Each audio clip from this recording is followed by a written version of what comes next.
Welcome to Physics 152. This is Lisa Knight, and I'll be your instructor this semester. Physics 152 is the second course in a two-semester sequence of algebra-based physics. In this course, you will learn about sound and waves, electricity and magnetism, and about light. The course is divided into 8 modules. In each module, you will have 4 assignments. You will have a homework assignment in Mastering Physics. You will have some kind of discussion activity. You will have a lab activity, and you will have a module test. The course also has a required exam that is a face-to-face or proctored exam at the end of the semester. Now, let's turn our attention to the structure of the course. Along the left-hand side of the course are the different sections of the course. The 3 main sections that you'll be using will be listed as the orientation, the content modules, and the course resources. You also have a course calendar, which displays the due dates for each modules. And you have a button that takes you to your grade book so that you can keep track of grades. Whenever I grade assignments, I will post an announcement, and that announcement will be sent to your email. So you should also be familiar with the CCCC Cougar Mail account that you've been assigned. The very first thing that you'll want to do in this course is to complete the orientation. The orientation has 4 assignments. The first assignment has to be done before anything else, and that is to read the syllabus and to take the orientation quiz. Once you have done this, then you will have access to the rest of the course. Until then, you will not be able to see any of the content modules. You also need to enroll in Mastering Physics. Mastering Physics is something that you may already have access to if you've taken Physics 151 at CCCC last semester. So you won't have to buy another access code because that was a code that was good for 2 semesters. So you only have to click on the Mastering Physics link and follow the instructions for joining the class. Also, if you took Physics 151 last semester, you may already have Logger Pro on your computer. If you need to reinstall it, I provided the current Logger Pro download and the passwords that you will need to process those downloads. This course assumes that you have taken Physics 151 and are familiar with the metric system, how to convert units using dimensional analysis, that you understand the significant figure rules for counting significant figures, and the rules for rounding when you multiply and divide versus when you add and subtract measured quantities. If you need to review any of that material, I've provided a Module 1 review folder in the orientation that goes over some of that material with you. You also will need to refresh yourself with using Logger Pro and creating graphs in it by completing the Lab 1 using Logger Pro assignment.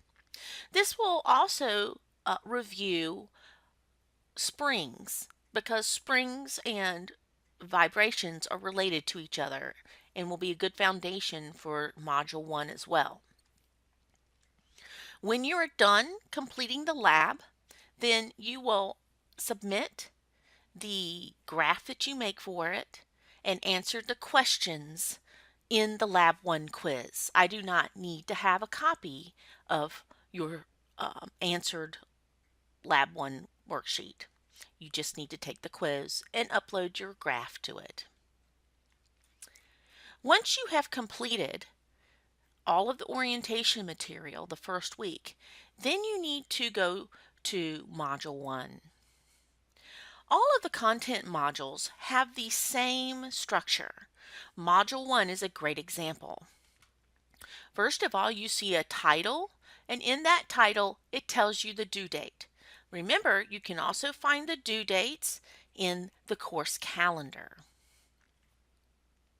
When you click on the module folder,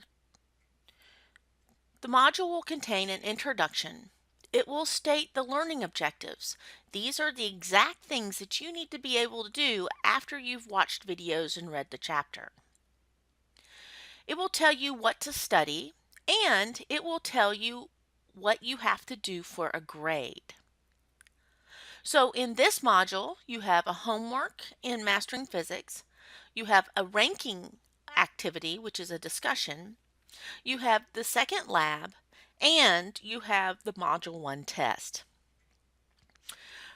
I have included a folder in every module that has PowerPoints and teacher-made videos and other links to additional review materials.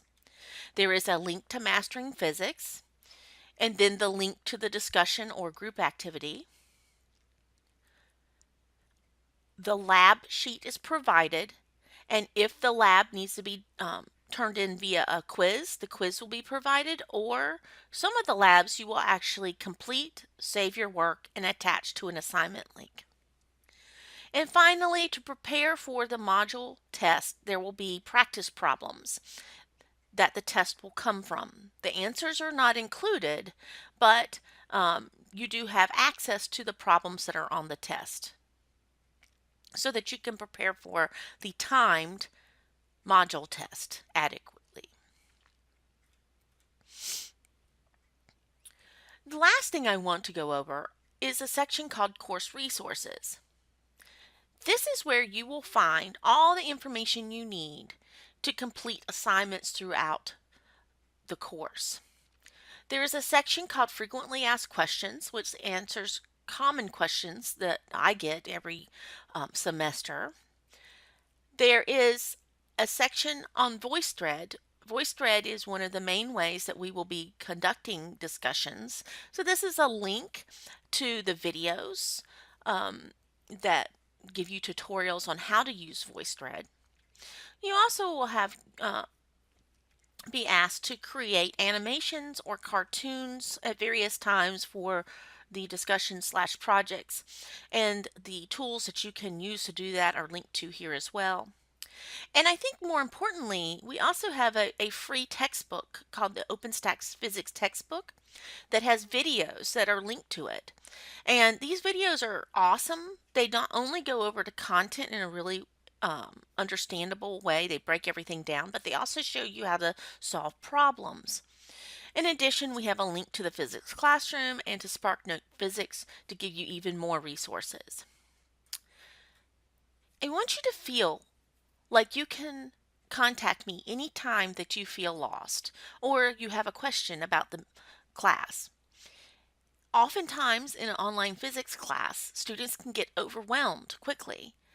I don't want that to happen to you. I want you to contact me, and to do that, all you have to do is click on Contacts. And in Contacts, you'll see my email and my phone number. I can meet with you if you're available to come to campus. I can meet with you via an online conferencing system in Blackboard called Blackboard Collaborate. I can meet with you via Google Hangouts, Zoom, or Skype.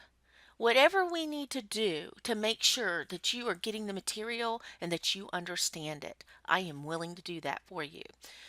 But I can't help you if I don't know that you need it.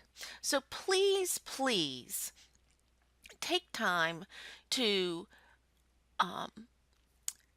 assess what you're not understanding and to contact me with questions. We also have some very good tutors at the Academic Assistance this year, and I'll be glad to set you up with free tutoring. Good luck this semester, and I can't wait to start working with you guys.